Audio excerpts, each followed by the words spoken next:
Hello, c'est Rebecca et aujourd'hui on se retrouve sur À cœur ouvert pour un nouvel épisode.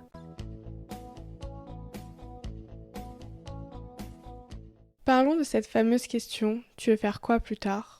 Moi, cette question m'angoisse, elle me hante. Parce que je ne sais pas. Je ne sais pas ce que je veux faire plus tard.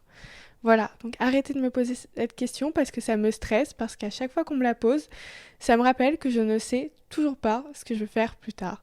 Et je pense que je ne suis pas la seule à ne pas savoir répondre à cette question, à ne toujours pas savoir ce que je veux faire plus tard, alors que j'ai 24 ans et j'ai, pour ainsi dire, fini mes études. Je pense que quelque part, c'est un peu la crise de la vingtaine. On se retrouve à un moment de notre vie, généralement dans les études supérieures, où on se rend compte qu'on ne sait toujours pas ce qu'on veut faire plus tard, soit parce qu'on n'a jamais su et on n'a toujours pas trouvé notre voie, soit parce qu'on s'est rendu compte que le chemin qu'on pensait emprunter finalement ne nous correspondait pas. Mais je pense qu'on est beaucoup à se retrouver perdus dans notre vingtaine parce qu'on ne sait pas ce qu'on veut faire plus tard. Et moi, je fais partie de ces personnes qui n'ont jamais su réellement ce qu'elles voulaient faire plus tard et qui ne savent toujours pas. J'ai eu des idées plus ou moins floues, quelques pistes en me disant pourquoi pas, avoir à tester. J'ai testé, ça s'est avéré que non, ça ne me correspondait pas et j'ai toujours pas réussi à trouver. Sauf que jusqu'à présent, ce fait de ne pas savoir ce que je voulais faire plus tard, ça me stressait pas trop. J'étais un peu stressée parce que le fait de ne pas avoir de vision sur ce qu'allait être ma vie plus tard, forcément ça me stressait un peu. Mais à chaque fois je me disais, t'as le temps, t'es encore dans tes études, te stresse pas, t'inquiète, t'as le temps de trouver. Sauf que j'ai commencé à paniquer il y a 1 an parce que j'étais en année de césure et j'allais finir mes études dans 1 an et demi. Et j'avais l'impression que j'avais une deadline en fait pour me permettre d'être perdue parce que quand je finirais mes études, j'allais être lâchée dans la nature en quelque sorte et fallait que je sache ce que je voulais faire de ma vie. Et je voyais que cette deadline entre guillemets se rapprochait et je commençais à paniquer parce que je me rendais compte que je ne savais toujours pas ce que je voulais faire plus tard et ça me stressait. Ça me stressait et ce d'autant plus que j'avais même pas d'idée de point de départ. J'étais dans un flou mais total. J'avais vraiment aucune piste parce que je pensais plus ou moins évoluer plus tard dans un certain milieu et avec mes stages, je me suis rendu compte que ça me correspondait pas et que je me voyais pas du tout faire ma vie là-dedans, dédier ma vie à ça et à évoluer dans ce milieu. Donc j'étais dans un flou total et j'ai commencé à me mettre une pression en me disant il te reste 1 an et demi. Il te reste 1 an et demi pour trouver ce que tu voulais faire plus tard. Donc je me suis mise une pression mais comme pas possible. Après c'est un peu ma spécialité. Je suis très forte pour me mettre la pression toute seule, voire un peu trop parfois, et c'est ce que j'ai fait. C'est ce que j'ai fait, et c'était pas du tout la bonne approche. Parce que ce n'est pas en se mettant la pression qu'on va mieux réfléchir, qu'on va trouver plus vite. Non, au contraire. Moi, en me mettant la pression comme ça, j'étais prise d'un vent de panique. J'ai mon stress, mes angoisses, mon anxiété qui ont pris le dessus, et j'étais totalement perdue. J'étais totalement perdue de un avec ma vie vu que je savais pas à quoi je voulais la dédier et aussi avec moi-même parce que je savais même plus au fond ce que j'aimais et ce qui m'animait et donc j'arrivais pas à trouver et à savoir ce que je voulais faire plus tard. Et j'ai vraiment commencé à paniquer. Et en ne sachant toujours pas ce que je voulais faire plus tard alors que j'avais 24 ans, j'avais aussi le sentiment de perdre le contrôle de ma vie, de laisser ma vie m'échapper des mains, de ne plus être maître de ma vie parce que je ne savais pas ce que je voulais faire plus tard. Du coup, je n'avais pas vraiment de vision de ce qu'allait être ma vie et j'avais vraiment ce sentiment de perte de contrôle. Et aussi, ce qui ne m'a pas aidée, c'est que je me suis comparée aux autres. Parce que de manière générale, j'ai cette fâcheuse tendance à me comparer aux autres, mais à me comparer dans un sens où je vais me rabaisser et me dénigrer. Et ce que j'ai fait, c'est que je me suis comparée à des gens de mon âge qui avaient déjà entrepris plein de choses, qui avaient déjà fait plein de projets et qui, selon moi, avaient plus ou moins réussi leur vie. Et moi, je me suis comparée, je me suis dit, attends, mais t'as le même âge, toi, t'as toujours rien fait de ta vie, t'as toujours rien entrepris, t'as aucun projet et tu ne sais toujours pas ce que tu veux faire de ta vie. Donc j'avais vraiment l'impression, en me comparant, que j'étais en train d'échouer, que j'étais en train de rater ma vie. Et du coup, ça m'a pas aidé, ça m'a donné un sentiment de culpabilité parce que je culpabilisais de laisser ma vie m'échapper des mains parce que j'étais pas capable de trouver ce que je voulais faire. Donc ça ne m'a absolument pas aidé de me comparer aux autres. Et ça sert à rien de se comparer aux autres parce que chacun avance à son rythme dans sa vie, chacun évolue à son rythme. Donc ça sert à rien de comparer sa vie à celle des autres et c'est ce que j'ai fait et ça ne m'a pas aidé parce que j'ai encore plus paniqué, j'ai encore plus stressé et je me suis encore plus mis une pression parce que j'avais aussi quelque part cette peur de rater ma vie, cette peur d'échouer et j'avais déjà le sentiment de rater ma vie quelque part vu que je me sentais passive face à ma vie. Vu que j'avais toujours rien fait de ma vie, vu que j'avais toujours rien entrepris, alors que j'avais 24 ans, j'étais tellement dure avec moi-même. J'avais 24 ans et je me disais, attends, mais t'as raté ta vie, t'as toujours rien fait de ta vie, alors qu'à 24 ans, on a encore toute la vie devant soi. J'étais tellement dure avec moi-même. Du coup, je me stressais, je me mettais d'autant plus la pression pour me dire, mais ça va pas, reprends-toi en main, fais quelque chose de ta vie, parce que je veux pas juste vivre pour vivre, je veux faire des choses de ma vie. Je veux dédier ma vie à des choses, avoir des buts, des objectifs, avoir de l'ambition, des choses qui m'animent au quotidien, qui m'excitent, qui rendent ma vie plaisante, qui me donnent une raison de me lever tous les matins. Et là, j'avais plus rien. Donc, j'avais vraiment le sentiment de laisser ma vie m'échapper des mains, entre guillemets. Et ça m'a tellement stressée et paniquée que finalement, j'arrive même plus à réfléchir convenablement, à me poser et vraiment me poser les bonnes questions pour essayer de savoir ce que je voulais faire plus tard, ce qui m'animait, ce que j'aimais dans la vie, parce que j'étais dépassée par mon stress, mon anxiété, mes angoisses, mes doutes, mes peurs, mes remises en question, parce que je me mettais une telle pression, je me comparais aux autres, j'avais ce sentiment d'échec, de rater ma vie. J'étais dure avec moi-même en fait. J'ai pas du tout appréhendé cette situation de la bonne manière. Et je pense que j'étais aussi quelque part un peu en crise existentielle parce que je savais plus trop pourquoi je vivais. J'étais là, je vivais, mais je savais pas pourquoi. J'avais plus vraiment de raison qui justifiait que je me lève tous les matins. J'étais plus autant excitée par la vie. Le fait de ne pas savoir ce que je voulais faire plus tard, je me sentais perdue avec moi-même, avec ma vie. J'étais un peu en crise existentielle quelque part. Mais en réalité, le fond du problème, c'était pas que je ne savais toujours pas ce que je voulais faire plus tard, mais plutôt que je n'avais plus de sens à ma vie, que j'avais perdu un sens à ma vie. Et j'ai fait cette réalisation en lisant un livre qui est Découvrir un sens à sa vie, donc le titre est plus qu'évocateur. Et c'est en lisant ce livre que je me suis rendu compte que j'avais pas, ou plutôt j'avais plus, j'avais perdu une raison de vivre. Une raison qui m'animait au quotidien, qui rythmait mes journées, qui rythmait ma vie, qui justifiait que je me lève tous les matins. J'en avais plus.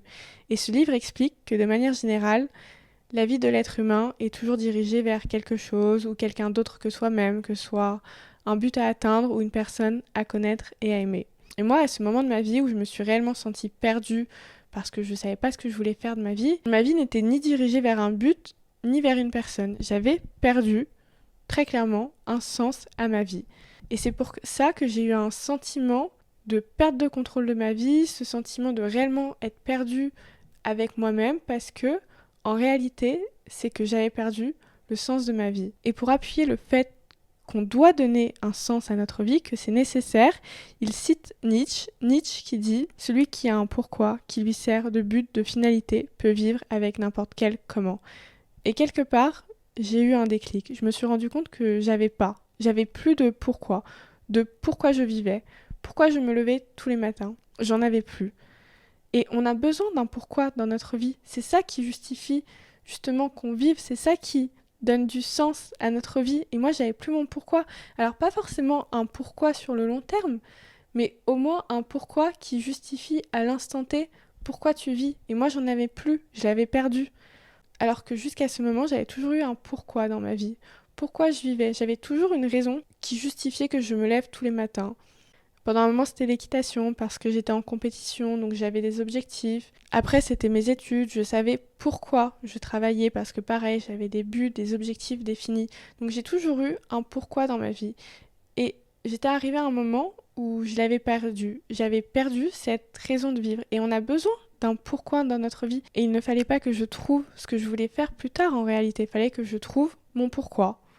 Pourquoi je vivais.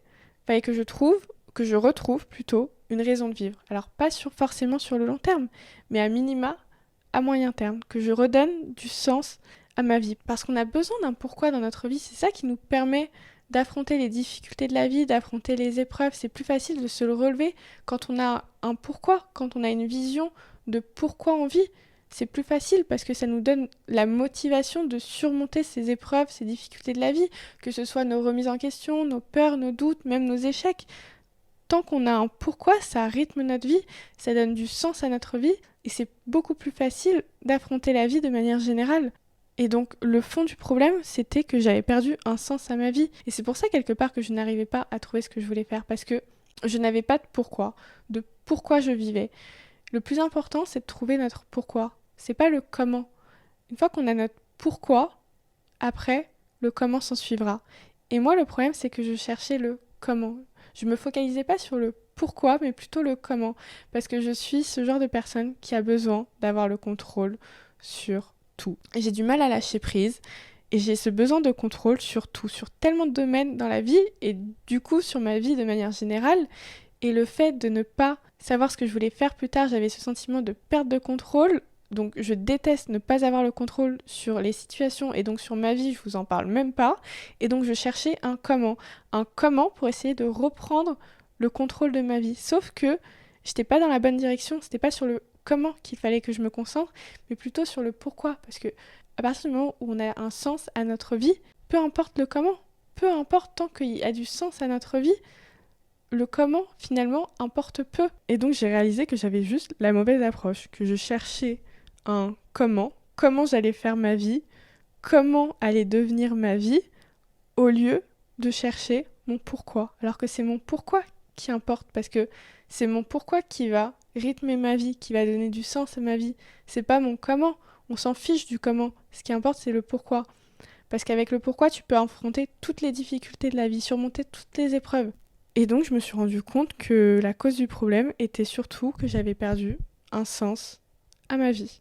Et que fallait pas que je cherche avant tout à savoir ce que je voulais faire plus tard, mais pourquoi. Pourquoi je voulais vivre. Qu'est-ce qui allait donner du sens à ma vie. Et donc, j'ai compris ça grâce à ce livre. Et donc, ce qui importe avant tout dans la vie, c'est d'avoir une vision de pourquoi on vit. Et c'est ça qui va rythmer votre vie de manière générale, qui va donner du sens à votre vie. C'est votre pourquoi. Il faut avoir son pourquoi. Donc cherchez d'abord votre pourquoi, donnez du sens à votre vie. Et vous verrez que tout le reste s'en suivra, que tout finira par prendre sens une fois que vous aurez votre pourquoi. Donc voilà, je voulais parler de ce sujet. Tu veux faire quoi plus tard? Le fait qu'on soit beaucoup à être perdu. Et c'est ok d'être perdu, c'est tout à fait ok. Moi, je me suis mise une pression parce que j'étais perdue. En fait, je m'autorisais pas d'être perdue. J'avais l'impression que d'être perdue, c'était une perte de temps. C'était une perte de temps. Je perdais du temps dans ma vie parce que j'étais perdue. Mais non, c'est ok, c'est tout à fait ok. Et moi, j'étais pas ok avec ça. J'étais extrêmement dure avec moi-même. Je me suis mise énormément de pression. Je me suis rabaissée en me comparant aux autres. J'avais le sentiment d'avoir raté ma vie. Enfin bref, assez dramatique. Alors que j'avais juste 24 ans. Fallait juste que je cherche mon pourquoi. Et après, tout le reste prendrait sens. Après, je trouverai toutes les réponses à mes questions. Je trouverai plus facilement ce que je voudrais faire plus tard, ce à quoi je voudrais dédier ma vie. Mais voilà. Si jamais vous êtes perdu dans votre vie, concentrez-vous d'abord sur votre pourquoi. Pourquoi vous vivez? Quelle est votre raison de vivre? Quel est le sens de votre vie? Que ce soit une chose ou une personne, vers quoi est dirigée votre vie? C'est le plus important, c'est ça. On a besoin de ça dans notre vie. Donc cherchez d'abord votre pourquoi. Et si vous êtes perdu, on est plein à être perdu, c'est pas grave. Et c'est ok d'être perdu. On a le droit d'être perdu, on a le droit de se remettre en question, on a le droit de se rendre compte qu'on n'est pas sur le bon chemin, de changer de chemin. C'est ok, c'est ok. Tant qu'on a notre pourquoi, de toute manière, c'est ce qui importe. C'est ce qui importe, c'est ce qui nous guidera, ce qui nous permet de guider notre vie quelque part, de donner du sens à toutes les épreuves qu'on va affronter. C'est ce qui permet de nous maintenir en vie en fait, qui nous donne la force d'endurer les difficultés, de surmonter les épreuves difficiles, de donner du sens à tout ce qui nous arrive. C'est notre pourquoi. Donc c'est ok d'être perdu, c'est ok de ne toujours pas savoir ce qu'on veut faire plus tard, c'est ok d'avoir des doutes. Voilà, on est plein dans ce cas, c'est pas grave. Ne vous mettez surtout pas la pression. Donnez du sens à votre vie d'abord et vous verrez que après, tout prendra sens. Sur ce, c'est la fin de cet épisode. Je vous fais de gros bisous et on se retrouve dimanche prochain à 19h. Bisous!